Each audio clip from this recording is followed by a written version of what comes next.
Bonjour à tous, bienvenue pour cette nouvelle cuillère de maths. Je vous propose encore une vidéo sur les tracés de parallélogrammes, car cette fois-ci on va encore ajouter des informations.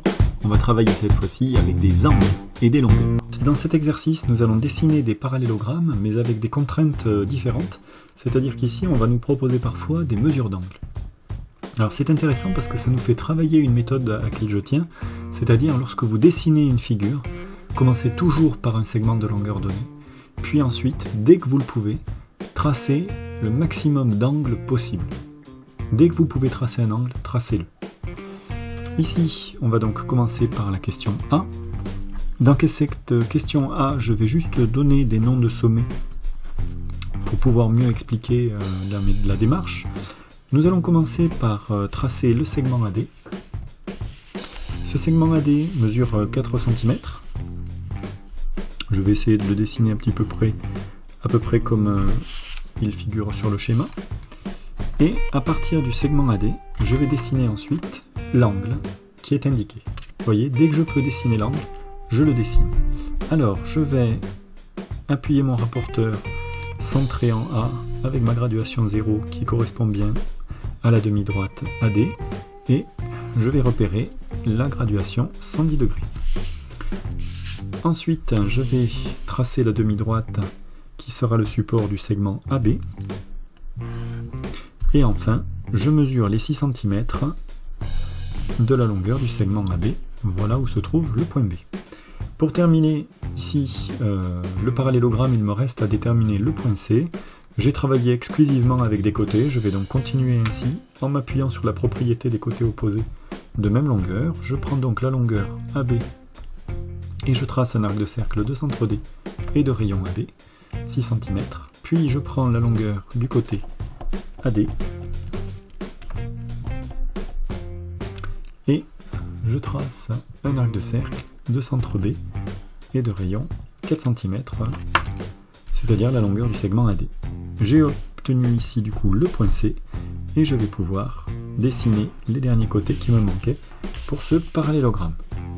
Je n'oublie pas de coder, j'ai travaillé avec des côtés opposés de même longueur, je le signale. Passons à la question B. Dans cette question B, je vais également donner des points pour mieux décrire les choses. J'ai donc un parallélogramme EFGH de centre O. Je repère un angle.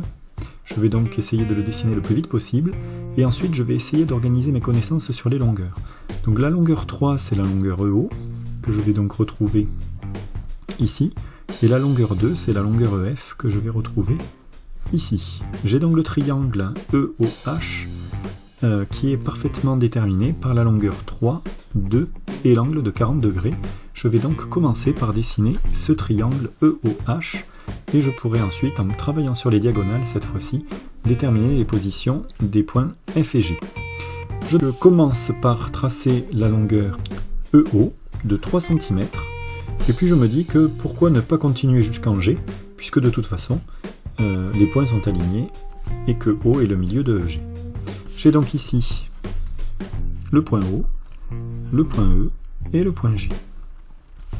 J'ai un segment, je peux appuyer contre ce segment mon angle de 40 degrés, je vais donc tout de suite le faire.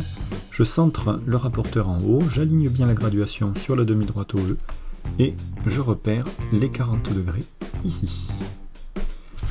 Je vais donc pouvoir dessiner la demi-droite sur laquelle on va bâtir le segment OH. C'est un segment de 2 cm. Voilà la position du point H. Il me reste maintenant à utiliser par exemple la propriété des diagonales de même milieu d'un parallélogramme. Je fais en sorte que O soit le milieu de la deuxième diagonale que je finis de tracer et j'obtiens mon point F. Je code évidemment les éléments qui m'ont permis de dessiner mon parallélogramme et je termine ce parallélogramme.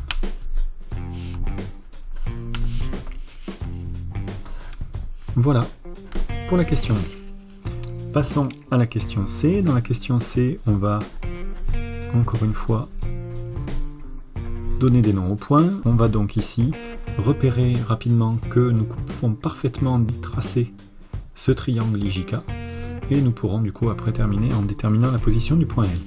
Je vais donc tracer la longueur IJ pour commencer, le segment de longueur IJ, 5 cm.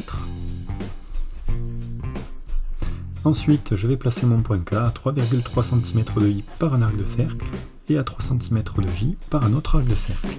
Je prends mon compas, je détermine le rayon de 3,3 cm et je trace un arc de cercle de centre I et de rayon 3,3 cm, puis un rayon de 3 cm et je trace un arc de cercle de centre J et de rayon 3 cm.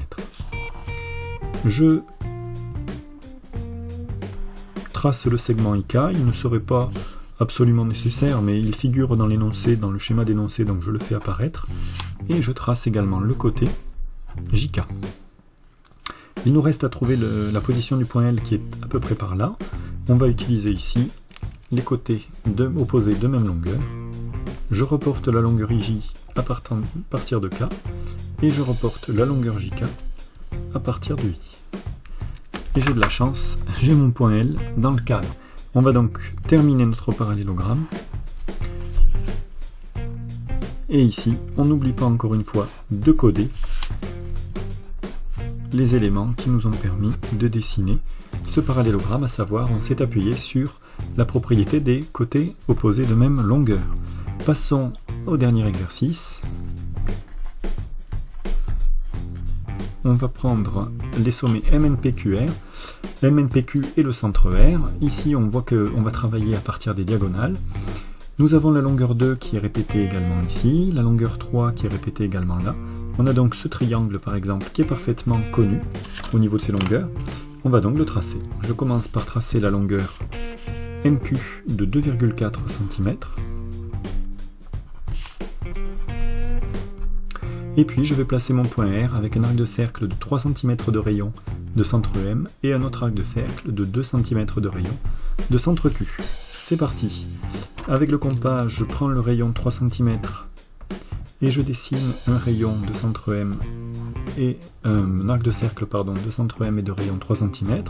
Puis je prends le rayon 2 cm et je trace un arc de cercle de centre Q et de rayon 2 cm. Maintenant, attention, je vais aller assez rapidement. Ici, je vais tracer le segment QR, mais en fait, je vais le prolonger jusqu'en M directement, puisque R doit être le milieu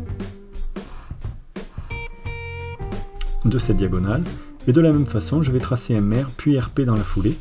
Donc j'ai ici 3 cm, si mon dessin est précis, et je vais prolonger de 3 cm, de sorte à ce que R soit bien le milieu des deux diagonales. J'obtiens ici le point N, le point P, et je peux terminer mon parallélogramme. J'aimerais insister sur deux points. Pour dessiner un parallélogramme avec lequel on vous donne trois informations, deux longueurs et un angle, ou bien trois longueurs, sachez déjà que le parallélogramme va être unique, c'est-à-dire que, à condition de tourner votre page ou de la retourner, vous n'aurez qu'une seule solution. Deuxièmement, lorsqu'on vous donne trois longueurs, vous devez souvent passer par, enfin du moins c'est ce que je vous conseille, passer par le dessin d'un triangle, puis compléter votre parallélogramme. Et si vous avez comme information de départ deux longueurs et un angle, dans ces cas-là, dessinez une première longueur, puis dessinez l'angle, la deuxième longueur, et complétez votre parallélogramme. Voilà pour cette vidéo, je vous retrouve bientôt pour d'autres vidéos.